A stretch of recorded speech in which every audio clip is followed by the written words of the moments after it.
நம்ம Ashwin sweets and snacks export பண்றதுக்கு 7373041434 மற்றும் www.ashwinsweets.com கான்டாக்ட் பண்ணுங்க.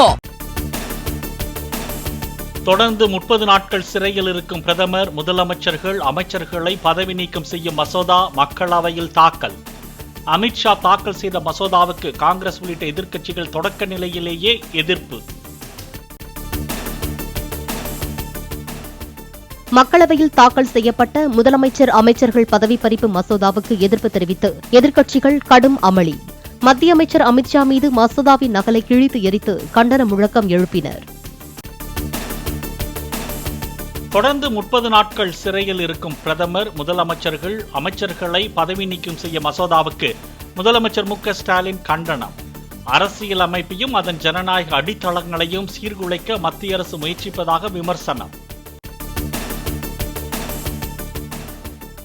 ஆன்லைன் விளையாட்டுகளை ஒழுங்குபடுத்தும் சட்ட மசோதா மக்களவையில் நிறைவேற்றம்.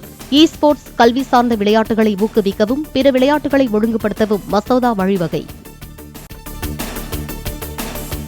எதிர்க்கட்சிகளின் அமளிக்கு மத்தியில் ஆன்லைன் சூதாட்டத்திற்கு தடை விதிக்கும் ஆன்லைன் கேமிங் மசோதா மக்களவையில் நிறைவேற்றம். மசோதா சட்ட ஒப்புதல் பெற்றால் சட்டவிரோத செயலில் ஈடுபடுவோருக்கு 3 ஆண்டுகள் சிறை மற்றும் 1 கோடி ரூபாய் அபராதம் விதிக்கப்படும் என தகவல். மதுரையில் தாவேக மாநாட்டு திடலில் நிறுவப்படும் போது சாய்ந்து விழுந்தது பிரம்மாண்ட கொடிக்கம்பம். கிரேன் மூலம் நிறுவப்பட்ட போது 100 அடி உயர கொடிக்கம்பம் சாய்ந்து காரின் மீது விழுந்ததால் பரபரப்பு. தாவேக மாநாட்டு திடலில் நிறுத்தப்பட்டிருந்த கார் மீது சாய்ந்து விழுந்த கொடிக்கம்பம். காருக்குள் யாரும் இல்லாததால் பெரும் அசம்பாவிதம் தவிர்ப்பு. மதுரை மாநாட்டு திடலில் 100 அடி உயர கொடிக்கம்பம் சாய்ந்து விழுந்ததைக் கண்டு சுதாரித்து ஓடிய தாவேகவினர் அருகே நின்றவர்கள் தலை தெறிக்க ஓடியதால் உயிர் தப்பினர். தாவேக மாநாட்டு திடலில் கொடிக்கம்பத்திற்கு அடியில் போல்ட் உரிய முறையில் போடப்படாததே கீழே விழ காரணம் என தகவல். அதிக எடையை தாங்க முடியாமல் கிரேனின் பெல்ட் அறுந்து விழுந்ததால் விபரீதம். கொடிக்கம்பம் சாய்ந்து விழுந்ததற்கான காரணம் குறித்து தாவேக நிர்வாகிகளிடம் விஜய் கேட்டறிந்ததாக தகவல். கொடிக்கம்பத்திற்கு மாற்று ஏற்பாடுகள் செய்யலாமா என்றும் விஜய் ஆலோசித்ததாக தகவல். மதுரை மாநாட்டிற்கு வரும் தொண்டர்களுக்கு விநியோகம் செய்வதற்காக ஸ்நாக்ஸ் பை தொகுப்பு தயாரிப்பு தீவிரம். 1/2 லிட்டர் தண்ணீர் பாட்டில், பிஸ்கட், மிக்சர், குளுக்கோஸ் அடங்கிய 2 லட்சம் தொகுப்புகளுக்கு ஏற்பாடு. தமிழக வெற்றிக்கழக மாநாட்டிற்காக கேரளாவிலிருந்து 550 தனியார் பாதுகாவலர்கள் மதுரை வருகை. ஒட்டுமொத்தமாக 1500 பாதுகாவலர்கள் அழைக்கப்பட்டுள்ள நிலையில் தேவையை பொறுத்து கூடுதலாக நியமிக்கவும் திட்டம். மதுரை தாவேக மாநாட்டிற்கு நாற்காலிகள் வழங்காமல் கைவிரித்த தமிழக ஒப்பந்ததாரர்கள். கேரளாவில் இருந்து சுமார் 50,000 நாற்காலிகள் கொண்டுவரப்பட்டு ஏற்பாடுகள் தீவிரம். மதுரை பாரபத்தியில் நாளை நடைபெறும் மாநாட்டின் போது மழை வரக்கூடாது என தாவேகாவினர் யாகம். பொதுச் செயலாளர் புசி ஆனந்த் உள்ளிட்ட முக்கிய நிர்வாகிகள் பங்கேற்பு. மதுரை தாவேக மாநாடு பாதுகாப்பு பணிக்காக 7 மாவட்டங்களில் இருந்து காவல்துறையினர் 3600 பேர் வரவழைப்பு. கட்டுப்பாட்டு அறை அமைத்து ட்ரோன் மற்றும் சிசிடிவி கேமராக்கள் மூலமாக கண்காணிப்பு பணி. தாவேக மாநாட்டு திடலில் கீழே விழுந்த 100 அடி உயர கொடிக்கம்பம் 12,50,000 ரூபாய் செலவில் உருவாக்கப்பட்டதாக தகவல். முறையான திட்டமிடல் இல்லாததன் காரணமாக சில வினாடிகளில் தரைமட்டமானது.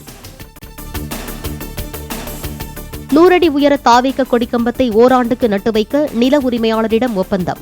3 நாட்களுக்கு முன்னர்தான் ஒப்பந்தம் இறுதி செய்யப்பட்டதால் அவசரமாக கொடிக்கம்பத்தை நடும் பணி நடைபெற்றதாக தகவல். மதுரையில் நாளை விஜய் நடத்தும் தமிழக வெற்றிக்கழக மாநாட்டிற்கு வாழ்த்து தெரிவித்த அண்ணாமலை. தமிழ்நாட்டில் திமுகவிற்கு மாற்று என்டிஏ என மக்கள் பேச ஆரம்பித்து விட்டனர் என்றும் கருத்து. மதுரை தாவேக மாநாட்டிற்கு வைத்த பேனரில் இருந்து மின்சாரம் தாக்கி கல்லூரி மாணவர் பலி. ஸ்ரீவில்லிபுத்தூர் அருகே உள்ள இனாம் கரிசல் குளம் பகுதியில் விபரீதம். குடியரசு துணைத் தலைவர் தேர்தலில் போட்டியிட வேட்புமனு தாக்கல் செய்தார் சி.பி. ராதாகிருஷ்ணன். பிரதமர் நரேந்திர மோடி முன்னிலையில் நாடாளுமன்ற செயலாளரிடம் வழங்கினார்.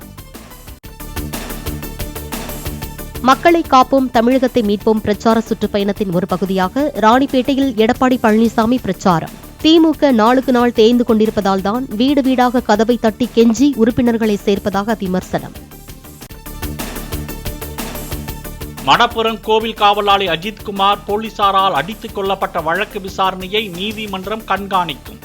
வழக்கு குறித்த நிலை அறிக்கையை தாக்கல் செய்ய சிபிஐக்கு உயர்நீதிமன்ற மதுரை அமர்வு உத்தரவு. மதிமுக துணை பொதுச் செயலாளர் பதவியிலிருந்து மல்லை சத்யா சஸ்பெண்ட். கட்சியின் நற்பெயருக்கு களங்கம் விளைவித்ததால் நடவடிக்கை என வைகோ அறிவிப்பு. டாஸ்மாக் முறைகேடு புகாரில் சிக்கிய சினிமா தயாரிப்பாளர் ஆகாஷ் பாஸ்கரன் தாக்கல் செய்த நீதிமன்ற அவமதிப்பு வழக்கு. அமலாக்கத்துறை உதவி இயக்குநர் விகாஸ்குமார் நேரில் ஆஜராக சென்னை உயர்நீதிமன்றம் உத்தரவு. சென்னை மாநகராட்சியின் தூய்மை பணிகளை தனியாருக்கு வழங்க தடையில்லை. எதிர்ப்பு தெரிவித்த மனுக்களை தள்ளுபடி செய்து உயர்நீதிமன்றம் அதிரடி உத்தரவு. திருத்தணி அருகே சைதை துரைசாமிக்கு சொந்தமான தோட்டத்திற்கு சென்று மரத்தை கட்டி பிடித்து முத்தமிட்ட சீமான். மரங்கள் வளர்க்க விழிப்புணர்வு ஏற்படுத்தும் வகையில் திருவள்ளூரில் மாநாடு நடத்த இருப்பதாக அறிவிப்பு. அமெரிக்காவின் அலாஸ்காவில் $2,50,000 செலுத்தி ரஷ்ய அதிபர் புதினின் விமானத்திற்கு எரிபொருள் நிரப்பப்பட்டது. டிரம்பின் பொருளாதார தடையால் ரஷ்ய வங்கி அட்டை அல்லது ஆன்லைன் வாயிலாக பணம் செலுத்த முடியாததால் ரொக்கம் பயன்படுத்தப்பட்டது. நம்ம Ashwin sweets and snacks export பண்றதுக்கு 7373041434 மற்றும் www.ashwinsweets.com கான்டாக்ட் பண்ணுங்க.